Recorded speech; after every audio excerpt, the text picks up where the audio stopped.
بسم اللہ الرحمن الرحیم۔ السلام علیکم ناظرین، لیلۃ القدر ایک ایسی رات ہے جس میں اگر کوئی فرد اللہ کی عبادت کرتا ہے تو اس کی یہ عبادت 1000 مہینوں کی عبادت سے افضل مانی جاتی ہے۔ یاد رہے کہ قرآن و حدیث میں شب قدر کی عبادت 1000 مہینوں سے افضل بتائی گئی ہے، برابر نہیں۔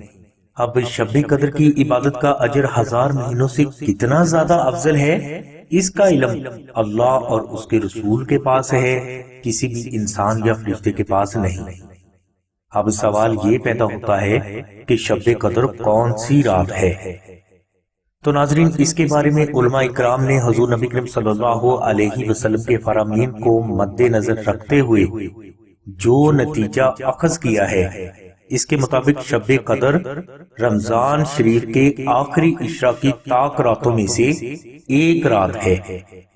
ناظرین، اب اصول تو یہ ہے کہ ہم رمضان شریف کے آخری عشرہ کی تمام طاق راتوں کو شب بیداری کے دوران اللہ کی عبادت میں گزاریں، لیکن اس کے باوجود ہر مسلمان کے دل میں یہ سوال ضرور پیدا ہوتا ہے کہ رمضان شریف کے آخری عشرہ کی طاق راتوں میں سے کون سی رات ہے جو کہ لیلۃ القدر ہے۔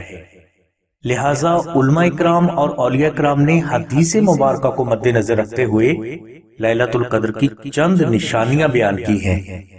یہ نشانیاں ہر اس فرد پر ظاہر ہوتی ہیں جنہیں اللہ نے باطن کی نظر سے نوازا ہے، اور انہی نشانیوں میں سے بعض نشانیاں ایسی بھی ہیں جنہیں پہچان کر ایک عام فرد بھی شب قدر کے ظہور کا پتہ لگا سکتا ہے۔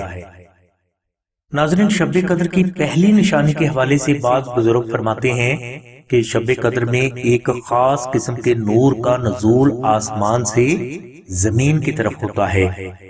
یہ نور زمین کی طرف بارش کی طرح برستا ہے، مگر اس نور کو وہی لوگ دیکھ پاتے ہیں جنہیں اللہ دکھانا چاہتا ہے۔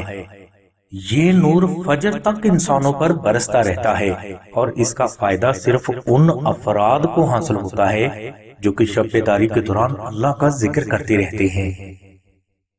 ناظرین، بعض بزرگوں کے مطابق شب قدر میں کائنات کی ہر چیز اللہ کے حضور سجدہ ریز ہو جاتی ہے۔ اس رات درخت بھی اللہ کی بارگاہ میں سجدہ ریز ہو کر دوبارہ سے اپنی اصلی حالت میں آ جاتے ہیں، اور یہ نظارہ بہت سے اولیاء اللہ کو نصیب بھی ہوا ہے، جس کی بنا پر ان بزرگوں کو یہ اندازہ ہو گیا کہ یہ لیلۃ القدر ہی ہے۔